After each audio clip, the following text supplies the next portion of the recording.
Kind Hearts and Coronets, directed by Robert Harmer and released in 1949, is a quintessential British black comedy from Ealing Studios. The film tells the darkly humorous story of Louis D'Ascoyne Mazzini, Dennis Price, a man of aristocratic lineage who embarks on a murderous quest to claim a dukedom. The narrative is characterized by its wit, satire, and the remarkable performance of Alec Guinness, who plays 8 different members of the D'Ascoyne family, each a potential obstacle to Louis's ambitions. Louis Mazzini, the son of an Italian opera singer and a disinherited D'Ascoyne, grows up in poverty, resentful of the aristocratic family that shunned his mother for her socially inferior marriage.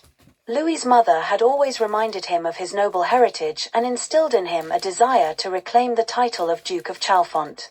After her death, Louis's resentment turns into a cold, calculated determination to eliminate the 8 D'Ascoynes who stand between him and the dukedom. The film opens with Louis in prison, writing his memoirs the night before his scheduled execution. Through a series of flashbacks, he recounts his methodical and cunning plan to ascend the ranks of nobility. Each assassination is carried out with meticulous precision and a macabre sense of humor.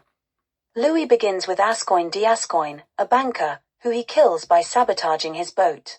He then moves on to Henry D'Ascoyne, a photographer, whom he kills by rigging a darkroom explosion.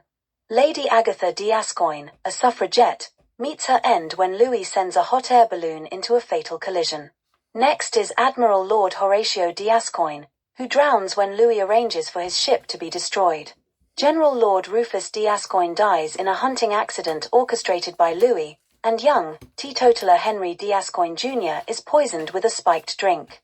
Finally, Louis dispatches Reverend Lord Henry D'Ascoyne by substituting his celebratory port with poisoned as Louis removes each obstacle. He becomes closer to his goal and begins an affair with Sabella, Joan Greenwood, his childhood sweetheart who is now unhappily married to another man. Simultaneously, he courts Edith, Valerie Hobson, the widow of one of his victims, to solidify his social standing.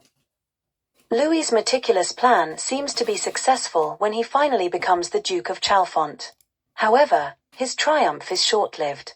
Sabella, spiteful after being rejected by Louis in favor of Edith, frames him for the murder of her husband, a crime he did not commit. Louis is arrested, tried, and sentenced to death. The film returns to the present, with Louis finishing his memoirs in his prison cell. On the morning of his execution, he receives a reprieve, as Sabella has provided an alibi to save him, hoping to rekindle their relationship. Louis is released from prison, only to realize he has left his incriminating memoirs in the cell. The film ends with Louis's fate uncertain, as the memoirs containing his confession are likely to be discovered. Kind Hearts and Coronets is celebrated for its dark humor, sharp wit, and Alec Guinness's tour de force performance, playing 8 distinct characters with unique mannerisms and personalities. The film is a satire of the British class system, poking fun at the absurdities of the aristocracy and the lengths to which one might go to achieve power and status. Its clever script, memorable performances, and sophisticated humor have cemented its status as a classic of British cinema. There are thousands of great videos like this on the channel. Please take a look, please share and subscribe, or visit the Bonswivit channel on eBay, which has over 250,000 rare and collectible items listed.